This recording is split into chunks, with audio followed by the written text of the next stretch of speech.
Hi guys, welcome to my channel Lush Gardener. I hope you guys are fine and are safe. So how difficult is it to leaf propagate a hybrid succulent? Now as you all know, you have seen this succulent in my other video in which I shared about the rare succulents that I have, and a lot of people did love this succulent and I love it as well.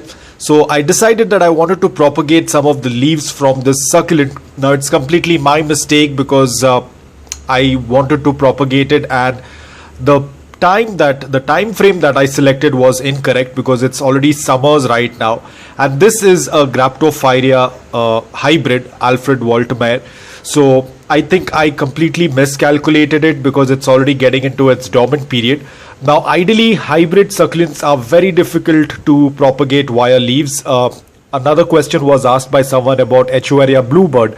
Echeveria bluebird is also an hybrid, and in fact it's a very tough hybrid to propagate when it comes to leaf propagation. I have tried 2, 3, 4 times, but every time the leaves just stay like that for almost 2 to 3 months, and then eventually they dry out.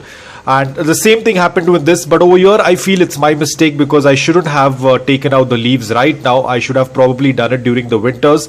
Completely my fault. But and again it has a stem, and I'm not going to do any kind of stem cutting because I'm very worried about this.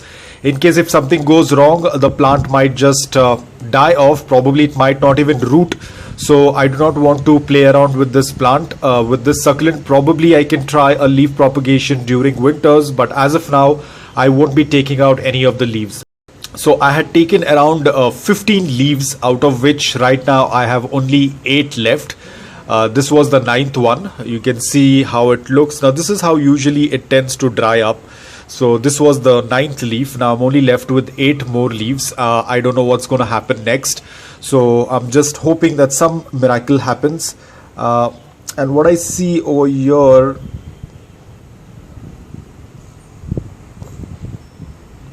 nothing happening. As you can see, it's completely there's no growth at all. I don't know what's going to happen. Probably that's the reason why hybrids are so expensive, because you can see it's so difficult to propagate them. But again, I'm not very sure. Probably I chose the wrong season. This is the time that they go dormant, so probably that is one of the reasons why it's not working out. But nevertheless, I will keep an eye on these 8 that are remaining. I don't know if it's going to work out. Most probably I think 1, 2, 3 will dry out because they don't look in a very good condition. But the worst part about all is whether the roots come or whether the pups come or not. But these are the guys that will appear. I don't know from where. These guys will appear first. No matter whether there is a pup, whether roots or pups are present or not. But these guys will always come well in advance. So I'm going to get rid of it. So this is how the leaf looks like. I don't see any growth. It has definitely calloused, but there is no growth at all. So all I can do is just wait and let's hope. If something happens, if something positive happens, I will definitely keep you guys updated about it. But these mealy bugs are the ones that always tend to attack, no matter whether the leaf is on the path of success or not. But the mealybugs are the ones that come out first.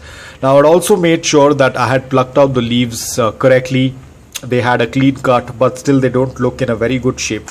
So this is the reason what happens with hybrid succulents, especially the ones that are slightly complicated and rare. It's very difficult to propagate them via leaves. Stem cutting, I do not want to even take a chance because you never know what's going to go wrong. So if you have certain succulents that are hybrids, and if you're not very sure about them, please do not cut. Please do not do a stem cutting, especially during the dormant season. Do not do a leaf propagation. Being said that, that does not mean that all the hybrids are going to be like that. You might have seen my progress on Graptoverias, Sedoverias, Pachyphytum. They all tend to propagate even during the dormant period. They tend to put out roots and pups. But there are certain varieties, especially if the one that you feel is very uncommon, very rare, please do not do anything with that, especially during the dormant season. Please do not pull out any leaves or do not do any stem cutting. Because the more rare the succulent is, the more difficult it is to multiply and propagate them. So this is just a note that I wanted to give you guys, especially if you are a beginner. Please don't play around with the rare succulents because they are very difficult to handle. Them growing healthy is more than enough. I know we want to create more, we want to multiply more, but in case if something goes wrong, the entire plant will be lost. So you have to be extremely careful. So I hope out of this 8, at least one, if they happen to root and put out a pup, that is going to be amazing. That's going to be a victory. But right now, I don't see the conditions are very good. But let's hope and see. Let's keep our fingers crossed and see if anything happens with that. So that's all about this video. I hope you liked this video. If you did, please hit the like button. If you're new to my channel, please consider subscribing to it. Until then, take care, stay safe, and keep propagating.